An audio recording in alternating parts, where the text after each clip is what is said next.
Welcome to the Brainz Magazine podcast, a podcast with in-depth interviews and conversations with world-class entrepreneurs, expert coaches, industry leaders, and international celebrities. Get exclusive insight into the world of business, mindset, leadership, and lifestyle with your host, Mark Sefton.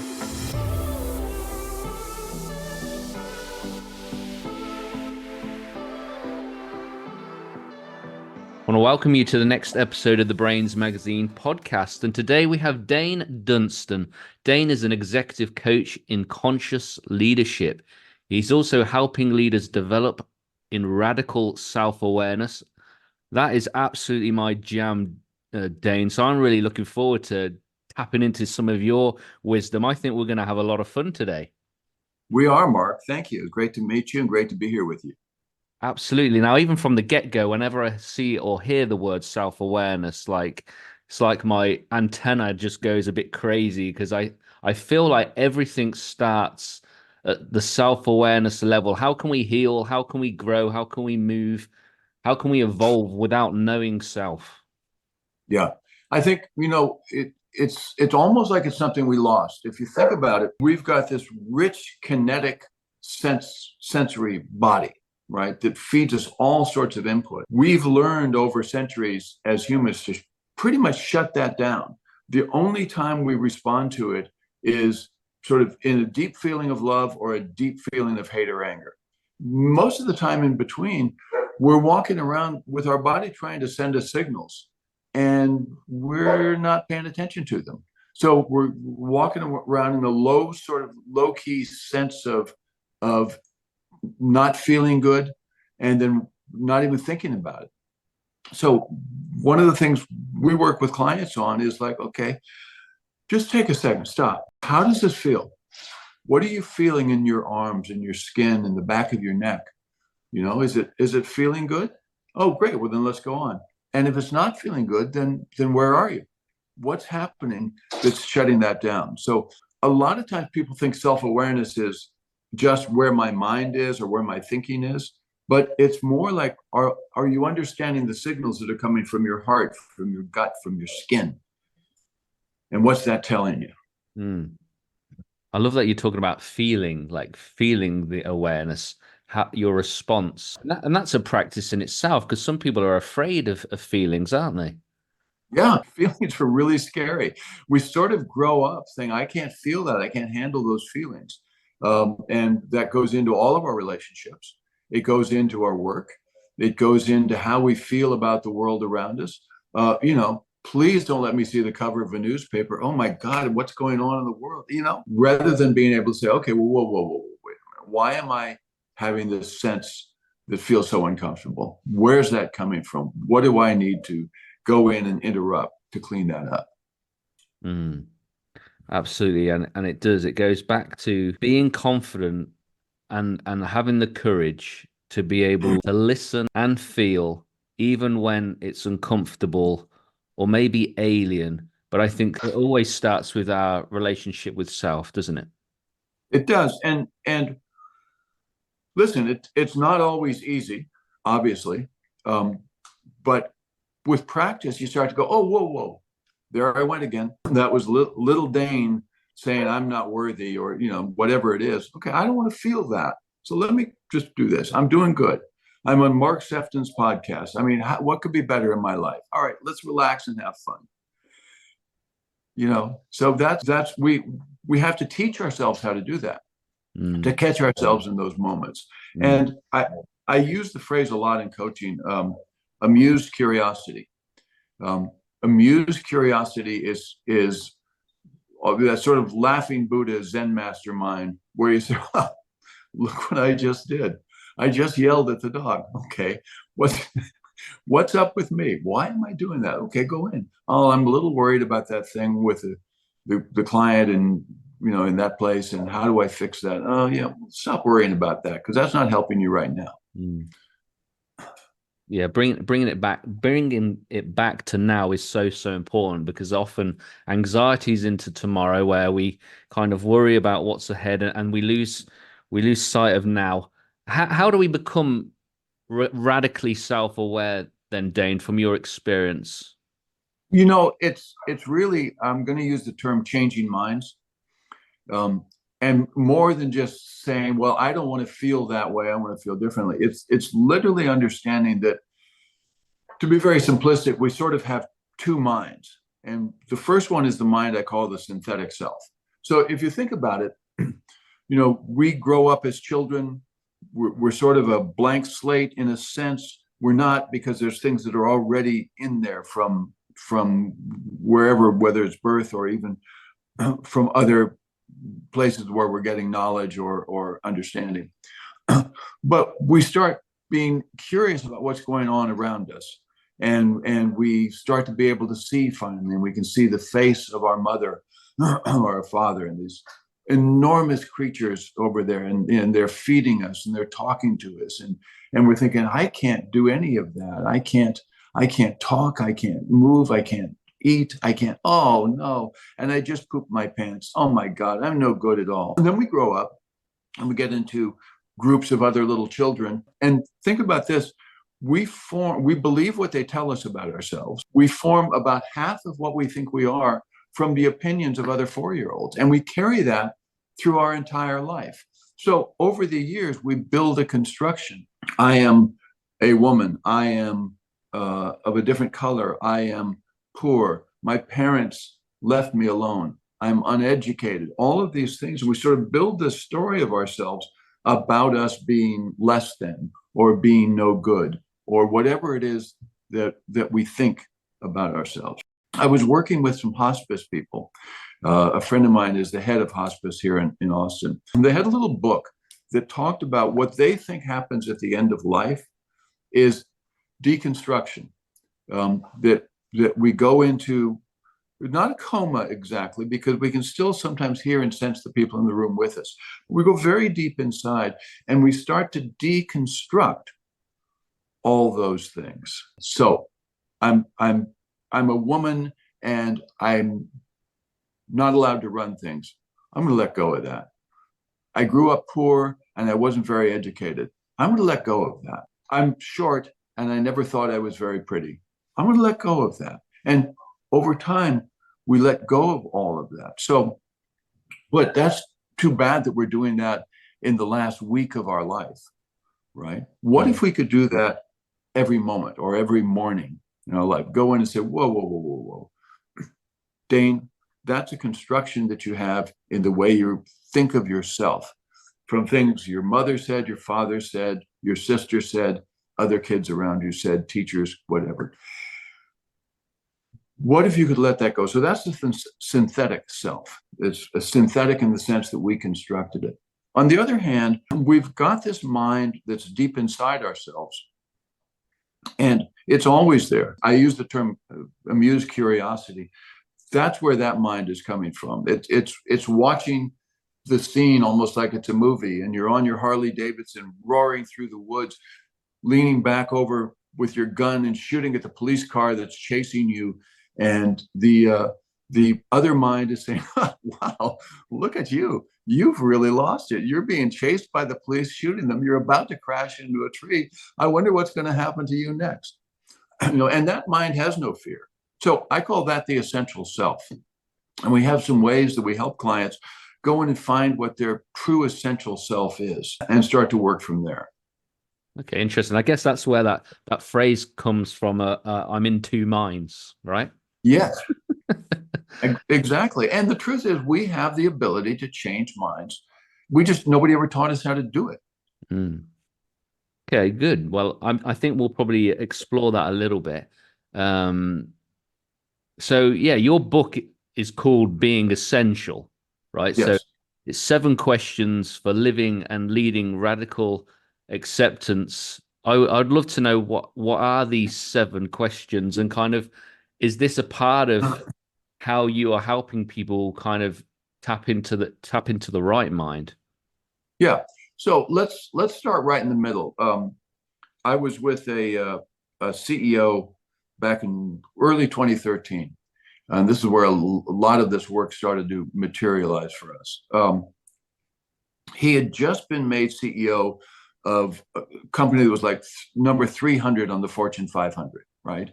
He had been a division manager. What the people had done was spin off a couple of divisions, but his was the core division. They're making milk products. And suddenly he was the public-facing CEO.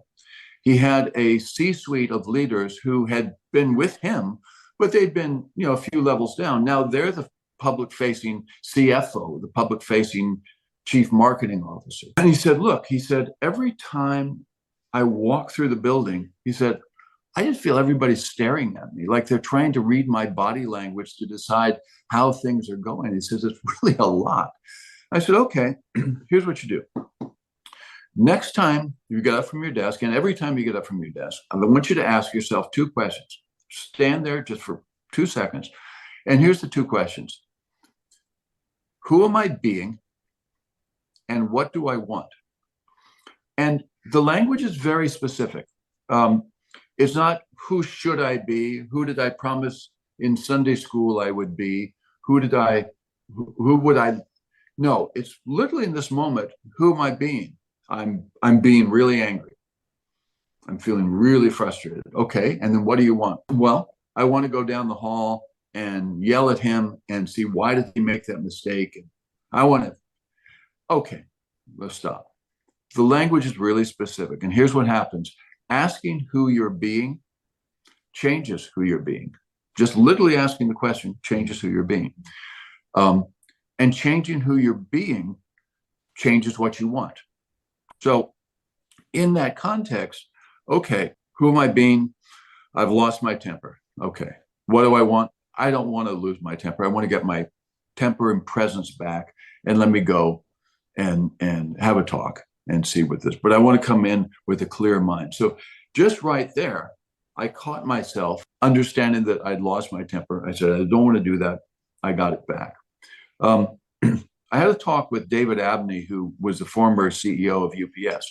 This is a huge company, global, and they're located in Atlanta. And so he's a big enough figure in Atlanta that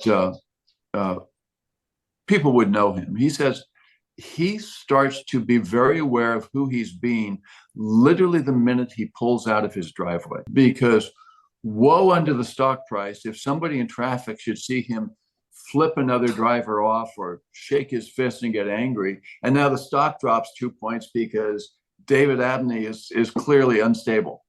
And he said, even pulling into the parking lot at the building, he said, walking through the lobby, he says, getting into the elevator, woe unto me if I don't say hi to anybody and really be interested in who they are. Even if I don't know their names, there's so many people, but just being present to the people around me, I got to know where I am. And so all of us who are not just leaders, but anybody in life, anything we do, we need to be present in that way to others. So that comes from those two questions. Who am I being and what do I want? The way I started the 7 questions was interesting. I was in Rome, had done a conference, was doing some work there, and met an Italian consultant. He was helping me buy some wine and do some things, and we were having a great conversation. And he said, I really love reading The Way of Man by an Israeli philosopher whose name I've just forgotten. But he had a book called The Way of Man, and he said, so he sent it to me. So I opened this book up, and I'm reading the very first page, and he tells a Hasidic tale of a rabbi who's been arrested in Moscow and is sitting in the police department. Apparently he's being arrested for being Jewish. And the chief of police comes in and starts talking to him. And the chief of police has this whole thing and questioning self-knowledge. And he says, it says in the Bible that God knows everything. He says, but in the very first book of the Bible, God comes into the Garden of Eden and asks Adam, where are you? And if he knows everything, how come he didn't know where Adam was? And the rabbi says, well, you have to understand, in that moment, God is not asking to find where Adam is. He knows where Adam is. That's why he's come to the garden. He wants to know if Adam knows where he is. And I thought, oh, yeah, That's the first question, isn't it? It's the first question God asked in the Bible. And it should be the first question we ask. Where am I? Where am I in this journey of my years? Where am I in this life? Where am I with my gifts? Where am I in my relationships? Where am I right now in my head? And so the second question that then pairs with that is, why am I here? Okay, I'm on Mark Steffen's podcast. That's where I am. Why am I here? It could be that I'm here because I've done some great work and doing this, and great, now I'm here. Or it could be that I'm called to be present to something right here. I'm called to hear something that you ask in maybe a way I'd never heard it before, and offer something up that changes something for both you and me and for listeners. Mm. So sometimes we're called to do something. And that question of where am I and why am I here? Let me share a story, because I was just writing about this. When I was a very, very young man, I left the University of California and started hitchhiking to New York City. I had this idea that I could go to New York. There was a kind of yoga I was interested in learning. I thought there was a teacher there. And so literally I just took off and I'm hitchhiking. So it's dawn in Western Kansas, rolling hills of wheat fields. I'm standing there at a crossroads and I'm not getting any rides. Nobody's picking me up. I'm about to walk up onto the motorway and put my thumb out and see if a truck will stop for me. When I look across, and in the ramp coming down from the motorway, there's a pickup truck. It's got a signal on to turn right, but I see him looking at me, and he pulls across, waits for me to throw my bag in the back and to get in. So I get in. He asks me where I'm going. I tell him a little story about New York. I asked him where he's going. And he said to me, I got a call from my son last night. He just graduated from UCLA in Los Angeles. And he told me he's not coming home. He's not going to take over the farm. He's not going to be with me. And he says, so I'm going down to the county seat and I'm going to declare bankruptcy. And I thought, wow. And I thought, why am I here? Why did he pull off, see me, pick me up? And I thought, because, I'm a long-haired hitchhiker going across the country. He probably thought I might be the only person within 100 miles who might understand and help him understand his son. Hmm. So we talked for about half an hour, and I really felt called to be there for him. And I thought, if I could help him understand what it was like in 1970 to be 20 years old and to have just gotten out of university and so much going on. And a little while later, I can see the sort of dome of the county seat and his little town. And he pulls off down the ramp and stops. And he says, thank you. He said, I've changed my mind. I'm not going to declare bankruptcy. Now, I don't know how I'm going to make this work, but I'm not going to do it. So he went down, I got out, he went down, he sort of literally made a turn, literally turned around and headed back the way. Now, was that really a turnaround? I have no idea. But in a way, for me, it really was, because I felt that I was there for a reason. I was called to do something. And clearly, whatever I made up to do, who I was being in that time, was helped. So who am I being and why am I here? Really important questions. Then you go to, okay, so who am I being and what do I want? And then finally, two questions that sort of settle it. One is, what wants to happen? If you think about what's happening in our world today, we are in a period of explosive growth. And by growth, I don't mean just in technology, growth in population. There's so much stuff that's going on and so much change that's happening around us. We're trying to understand what the next product line should be, what the next person I hire should be, what the next move we make in the marketplace should be. Having a sense of what wants to happen is critical to our being able to lead. And that what wants to happen may be just in the next few minutes, it may be in the next few years, but having a sense of, is what I want aligned with what seems to want to be happening around me? Or is what's happening around me something I can tap into and either benefit from or change? Or is what's happening around me boy, this feels really dangerous. What can I do in this situation to understand and make things get a little bit better? So what wants to happen? And then what don't I know? And that's really to go to that, again, I use the term Zen master, that Zen master state of not knowing. So often we think we know what's going on, and we make a terrible, terrible mistake by thinking that. So that's really to settle in and say, okay, hey, I don't know what's going to happen today. So I'm going to keep my eyes really open. I'm going to avoid the trap of thinking I know. And I'm going to listen really carefully. And then one final question, which goes back to what we talked about before, that kinesthetic sense in our body. I've gone through these 6 questions. I've really centered. I've really found out who I'm being. How does this feel?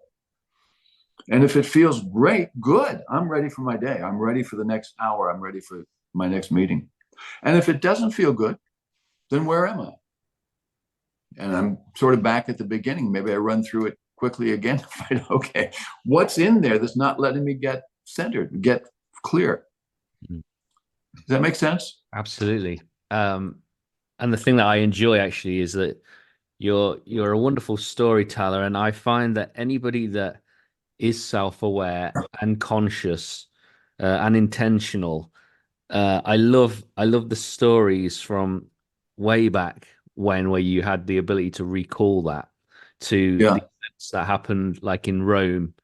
And I love that. That's very relatable for me. Like, you had to, in some ways, sometimes we have to leave the environment we're in, and we often have some of our greatest experiences when we are on a journey ourselves. In your case, it was to Rome, and it was actually you hitchhiking, which I find really interesting, because some of the greatest learnings I've had have always been when I'm on a journey, and then it kind of really kind of gives credence to actually then how we want to educate other people. It comes in those stories. You know, my second book, I actually was inspired by my trip to Austin, Texas, where you, Really? yeah. And that's called Plot Twist, and that's full of like stories similar to yours, which I find just really fascinating, Dain, that often we have to leave our environment in order to actually pick up some of the necessary lessons that we actually need in life. Yeah. No, I think that's really great. I love the way that you said that about the stories, because one of the most human things we have is our ability to share stories. And one of the ways we teach is through stories. One of the ways that we come up with new insights is you share a story. I think of a story of mine. I listen to yours. I ask a question, and then suddenly one or the other of us has a light bulb go off. Whoa, because you told that story, and maybe I heard something and asked you a question about it, and then there we are. That's really who we are as doing that. I'm going to share something I heard. I would love to hear what your thoughts are about this. I just heard this last week. A company in Silicon Valley sent a memo out to all employees. And here's what the memo said. He said, I'm introducing the CEO. He said, I'm introducing a 3-3-3 plan. Anytime 3 of our employees want to go out and have a talk, and after 3 p.m., they can go to a bar or a restaurant, and we'll pay up to $30 per person. And by the way, we suggested maybe you think about doing that 3 times a week. And I thought, oh, well, come on, talk about something that could be really, really get into a lot of trouble. But then I thought, no, wait a minute, I get it. Because think about what happens. You know, you and I get out of the office. We asked Janie to come along. What are you doing? Now we're sitting at a table in a pub or a bar or a restaurant. And we start talking about that thing that won't work. Nobody's been able to make it work. If we could get to the bottom of that, and then you say something about this, I say something, and Janie said, well, what if we did this? And suddenly the 3 of us, our jaws dropped. We looked at each other. We've just solved or potentially solved a problem, or at least have a way to try something. And we got out of that thing. And we did it by sort of sharing some stories of how I felt about this out of that. So that's how we pull together as people in the workplace, is really being able to talk about what's there for me, what's there for you, I want to understand your point of view. And suddenly that'll retrain my point of view. Mm. I love that. I mean, for me, it says that really, at the end of the day, everybody wants to be heard, right? And Yeah. sometimes there's just not space, to be heard. And often I find times that if somebody is there and they've created space for me to talk, it's not Yeah. even what they're saying to me that helps me move forward. It's what I'm saying to me, because Yeah. we process by conversing, don't we? We Yes. process by communicating and giving voice and credence to the things that we know, but we haven't fully express. And when we express it, then the knowing becomes far clearer and we get clarity. Yeah. And so often we're task based. So yeah, this has got a deadline on this. This has got to be out this afternoon. Got to do this, and I can't think about anything else. Which is sort of a way of saying I can't even think about what I'm doing. I'm supposed to get this article out by the end of the day and do this, and I just am cranking on this. But probably if I could walk down the hall and say, "Hey, Mark, come walk around the building with me," and tell you what I'm writing about, suddenly I might go, "Oh, I just said that in the complete wrong way. The way I should say. Let me think, Mark. Good. Now I've popped something in my brain. I've got something going. Meanwhile, you might go back upstairs and say, "Oh, wait a minute. The way I'm doing this, let me rethink this." Yeah. It's like endless possibilities. It is. If you study the science of physics, or not the science, the history of physics, the history of science, some great stories. There are so many stories where a famous physicist, Poincaré, for example, a mathematician, was working on what became Poincaré's theorem, big breakthrough in mathematics in the 1800 early 20th century.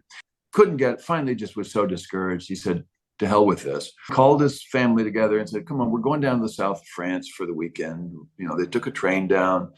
Saturday morning, I think they're getting on a bus, and he'd stopped thinking about it. As he puts his left foot on the step of the bus, he sees the entirety of Poincaré's theorem. He saw it so clearly that he didn't even have to write a note. He climbed up, got in the seat, continued having a conversation with his cousin, and only after dinner that night did he go to his desk and write out all of Poincaré's theorem, because he just cleared the mind and went somewhere else with it. There's just so many stories like that. So I love it. Yeah.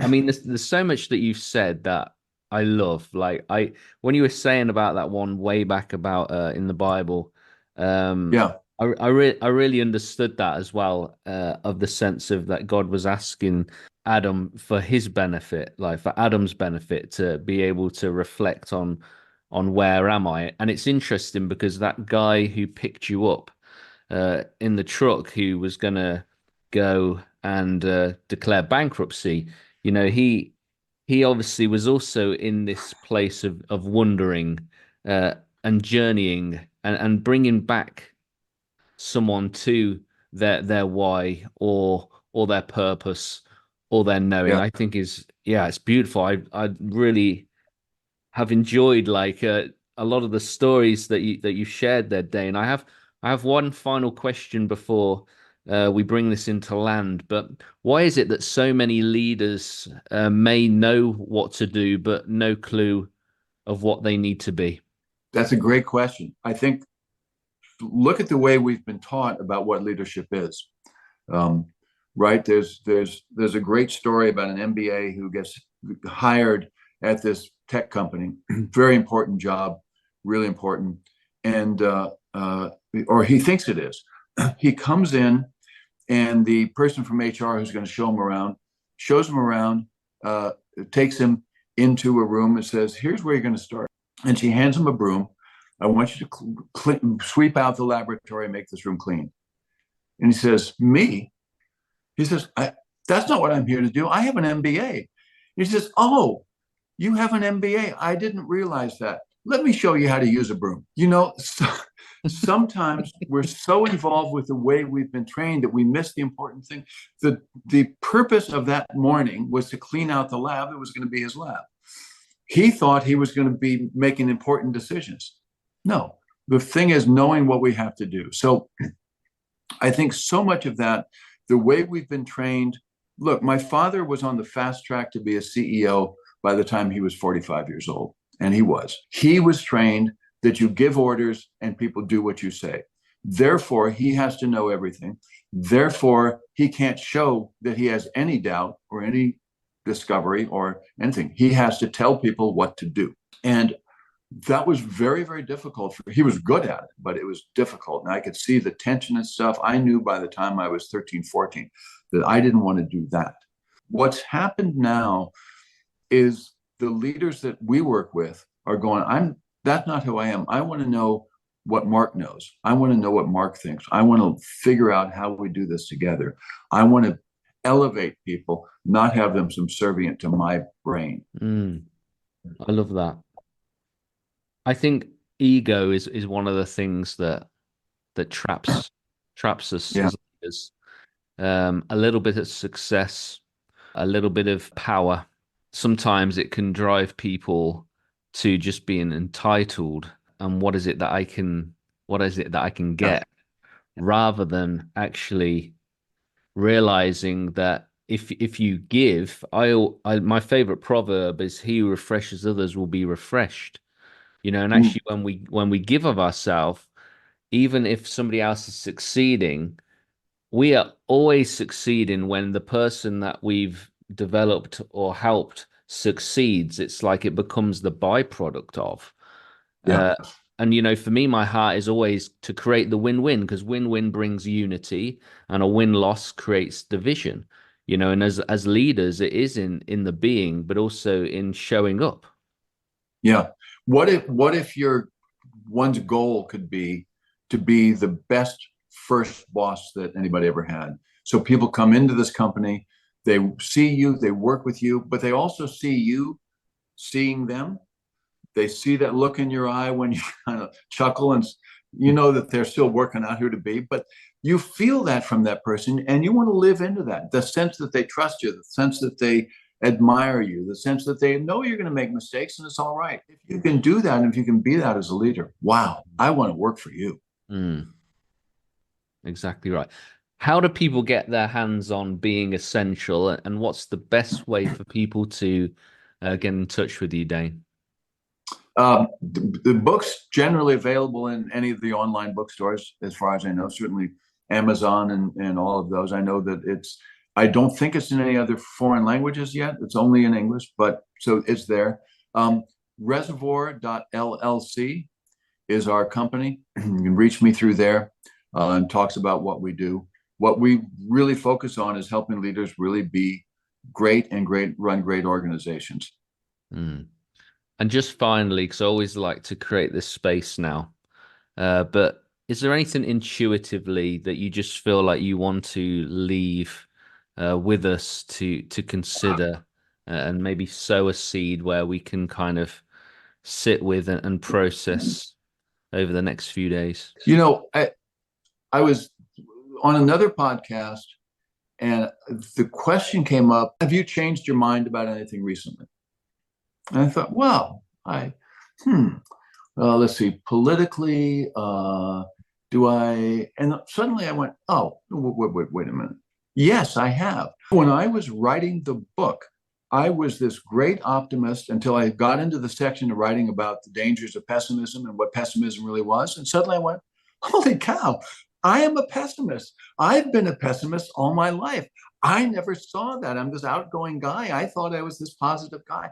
No, I was underlying everything as pessimistic as could be. Little Dain's not worthy. Little Dain isn't good. Things never work out, right? And so I said, okay, I don't want to do that anymore. So I became an optimist and changed my mind. I still have to fight it sometimes, but that's how I did it. So we can change our minds. And boy, if we can change our minds to be positive and love, that's where it all comes from. And now you are the great Dain.